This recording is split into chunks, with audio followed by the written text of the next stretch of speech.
Aboubacry officiel bis ni ki tey daal jàpp leen dootu leen amati benn jaaxle si wàllu info bu gaaw te wóor. Diomaye son excellence président Diomaye Faye biñ la falee sénégalais yi dafa am ñu si taxaw daal ni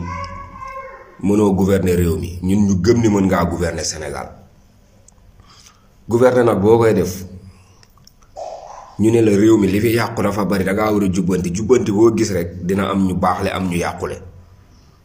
ndax ñi newoon ci ak dëng ak njubadi ñooñu seen mbir du baax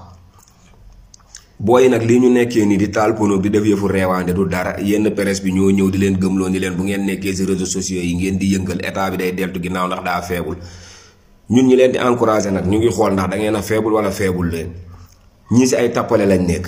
parce que ñii nii tey li ngeen leen bëggal njariñu askan wi la parce que ñii ay sàcc yi ñoo ci ëpp agresseurs yi ñoo ci ëpp waaw dawalkatu moto yi ay caaxaan képp ci lañ nekk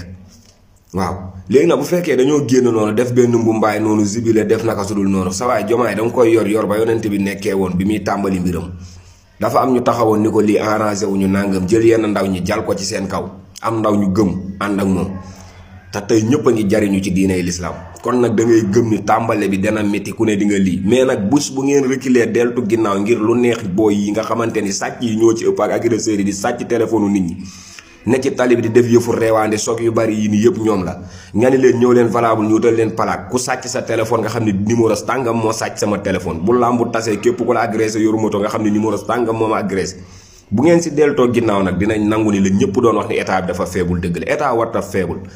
waaw waxoo leen doo leen liggéey ñëw leen ngeen valable ut ay papier ngeen liggéey lañ leen sant waaw bu fekkee nag dañoo génn marché nii tëb di dal waxuñu fi dara benn xam-xam waxuñu ko fi waaw caaxaankat yi rek ñoo ci bari ba pare ànd ak presse boo xamante ne dañuy jël di jàq xelu ndaw ñi parce que lan seeni intérêt parce que ñoo gën a jubadi ñëpp